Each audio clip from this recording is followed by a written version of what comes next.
우리는 최근에 흥미로운 질문을 하는 이메일을 받았습니다. 귀신은 그들의 모습을 바꿀 수 있습니까? 이 질문은 오랫동안 많은 이야기와 추측을 불러일으켰습니다.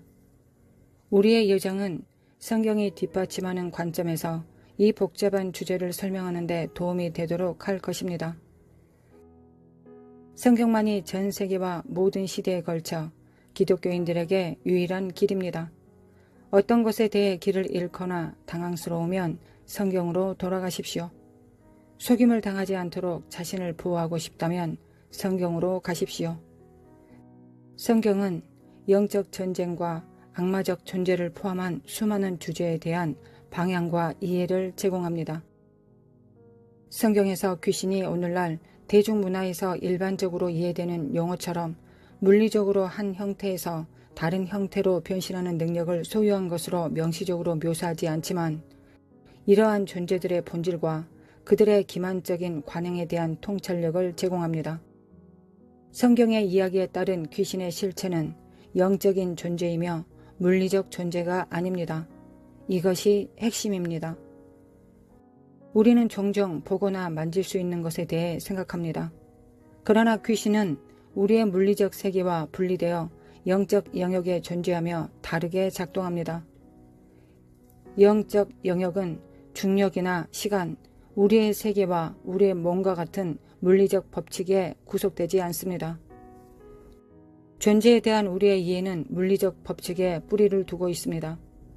우리는 매일 해가 뜨고 지는 것을 봅니다. 시간이 지남에 따라 나이를 먹고 중력 때문에 공중에 떠 있을 수 없습니다. 그러나 귀신이 존재하는 영적 영역에서는 이러한 물리적 법칙 중 어느 것도 적용되지 않습니다. 이것은 많은 가능성을 열어주고 꽤 당황스러울 수 있습니다. 우리가 귀신의 맥락에서 이야기하고 있는 귀신의 모습이 변하는가는 영화나 판타지 책에서 읽는 것처럼 물리적 형태를 바꾸는 것이 아닙니다. 보름달 아래서 늑대 인간이 변하는 것과 같은 것이 아닙니다. 귀신은 영적 존재이고 육체적 존재가 아니기 때문임을 기억하십시오.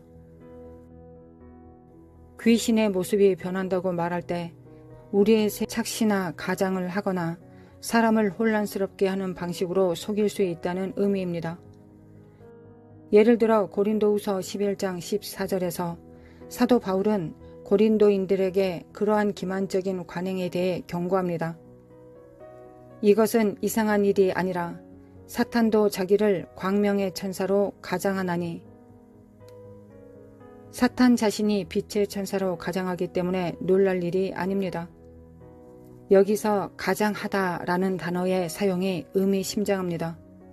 그것은 귀신의 우두머리인 사탄이 자신을 선하게 보이는 방식, 의롭거나 매력적인 방식으로 나타낼 수 있다는 것을 의미합니다. 즉 그는 자신의 진정한 악한 본성과 의도를 빛과 선함의 겉모습 뒤에 숨길 수 있다는 것입니다. 대부분의 거짓 종교는 광명의 천사와의 만남으로 시작한다는 것을 알고 있었습니까? 성경은 갈라디아서 1장 8절 9절에서 분명히 말합니다. 그러나 우리나 혹은 하늘로부터 온 천사라도 우리가 너희에게 전한 복음 외에 다른 복음을 전하면 저주를 받을지어다. 우리가 전에 말하였거니와 내가 지금 다시 말하노니 만일 누구든지 너희가 받은 것 외에 다른 복음을 전하면 저주를 받을지어다.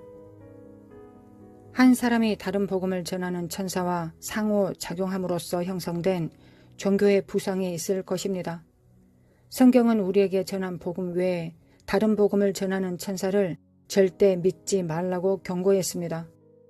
실제 우상적 종교는 천사의 방문을 받았다고 주장하는 개인에 기초하여 시작되었다는 것을 여러분들은 알고 계십니까? 이 천사들이 다른 복음을 전하는 신의 계시를 가지고 그들에게 다가갑니다. 분명히 말씀드리는데 저는 오늘날 사람들이 천사와 교류할 수 있다고 굳게 믿고 있습니다. 이는 사실입니다. 히브리서 13장 2절입니다. 손님 대접하기를 잊지 말라. 이로써 부지 중에 천사들을 대접한 이들이 있었느니라. 계시록 14장 6절에서 13절까지 지구 대기에서 천사들을 보게 될 것입니다. 천사들은 실제하며 하나님의 자녀의 삶에서 실질적인 역할을 하고 있습니다. 히브리서 1장 14절입니다. 모든 천사들은 섬기는 영으로서 구원받을 상속자들을 위하여 섬기라고 보내심이 아니냐? 하나님의 천사는 경배를 받으려고 하거나 다른 복음 메시지를 전하려고 오지 않을 것입니다. 사람들이 나는 이 환상을 봤다. 저 환상을 봤다. 나는 이 꿈을 꾸었다. 저 꿈을 꾸었다. 나는 이 만남을 가졌다. 저 만남을 가졌다 라고 말하는 것을 들으면 조심하십시오. 모든 것을 그냥 받아들여서는 안 됩니다. 어떤 사람들의 이러한 경험은 스스로 유도되거나 심지어 사탄의 영감을 받을 수도 있습니다. 고린도후서 11장 14절입니다. 이것은 이상한 일이 아니니라. 사탄도 자기를 광명의 천사로 가장하나니. 악마의 가장 큰 무기는 속임수입니다. 사탄과 그의 악령은 자신을 선한 것으로 나타낼 수 있습니다. 마찬가지로 사탄의 명령을 받는 귀신 실체도 이러한 기만적인 존술에 참여하는 것으로 묘사됩니다. 이러한 실체는 모습 변화에 대한 현대적 이해에 따라 그들의 물리적인 모습을 변형시키지 않지만 미혹되도록 사람들의 인식을 바꿉니다. 사탄은 선하게 보일 수 있습니다. 하와에게 그렇게 했습니다. 이와 같이 사탄은 적 그리스도와 함께 그렇게 일할 것입니다. 성경에서 볼 수 있듯이 영적 영역은 선과 악, 진리와 속임수 사이의 전투로 특정 지어집니다. 속임수의 대리인 귀신은 물리적인 모습을 변형하는 것이 아니라 인식을 조작하고 거짓을 제시함으로써 다양한 형태로 나타날 수 있습니다. 그러므로 이 형태 변형은 이러한 개체가 인식되거나 경험되는 방식에 대한 교활하고 교묘한 변형에 더 가깝습니다. 실제로 빛의 천사로 가장할 수 있는 능력과 함께 성경에 따르면 소유할 수 있는 능력도 가지고 있습니다. 소유는 이러한 실제가 개인을 통제하고 행동에 영향을 미치거나 완전히 지배하는 상태를 의미합니다. 성경은 그러한 소유에 대한 여러 사례를 제공합니다. 가장 놀라운 예 중 하나는 마가복음 5장 1절부터 20절까지에서 찾을 수 있습니다. 다른 공간 복음서에서도 이와 유사한 설명을 찾을 수 있습니다. 여기에서 하나가 아니라 많은 귀신에게 사로잡혔기 때문에 군대라고 불리는 사람의 이야기를 접하게 됩니다. 대화에서 예수님은 거라사인 지역에서 그 사람과 마주쳤고 더러운 군대 귀신에 의해 고통받은 그 사람은 비정상적인 힘과 자기 파괴적인 행동을 보입니다. 이 에피소드는 한 인간 안에 여러 더러운 영이 들어갈 수 있음을 보여줍니다. 이해하기 어려울 수 있는 개념이 성경에 명확하게 설명되어 있습니다. 더욱이 거라사인 귀신 들린 자에 대한 이 이야기는 인간이든 동물이든 몸에 거주하려고 하는 더러운 영들의 욕망을 드러냅니다. 예수님이 더러운 영들에게 그 사람에게서 나가라고 명하셨을 때 자신들은 근처 돼지 떼에게로 보내어 들어가게 해달라고 간청했습니다. 허락을 받은 귀신들은 돼지들 속으로 들어가 비탈로 내리달아 바다에서 몰사했습니다. 이야기의 이 부분은 우리에게도 두 가지 중요한 사실을 이해하게 해줍니다. 첫 번째, 더러운 영이나 귀신은 몸 안에 살고 싶은 강한 바람을 가지고 있습니다. 그들은 깊고 끝없는 구덩이 같은 무적행에서 보내지기보다는 동물의 몸이라고 할지라도 누군가의 몸 안에서 살고 싶어 합니다. 이것은 귀신이 세상에서 물리적 존재를 갖기 위해 육신에 거주하기를 열망한다는 것을 보여줍니다. 그들은 이 세상에 머물고 싶어 합니다.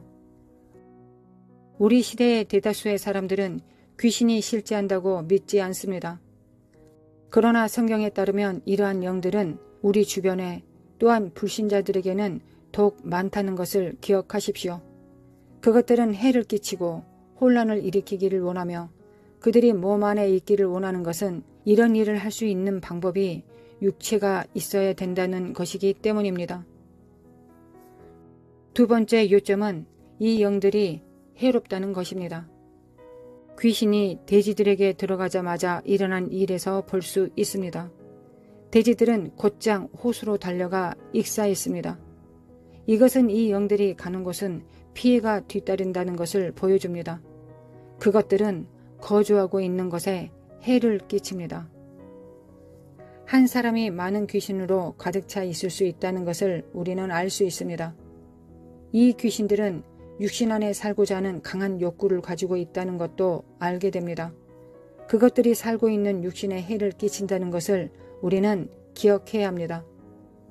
이 모든 것은 우리가 직면할 수 있는 영적 전투를 이해하는 데 도움이 되기 때문에 우리가 이 사실을 아는 것은 매우 중요합니다.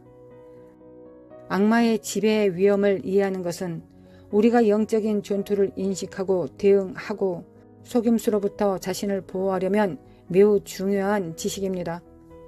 맞서는 것이 무엇인지 알면 우리는 자신과 사랑하는 사람을 방어하기 위해 더 잘 준비할 수 있습니다.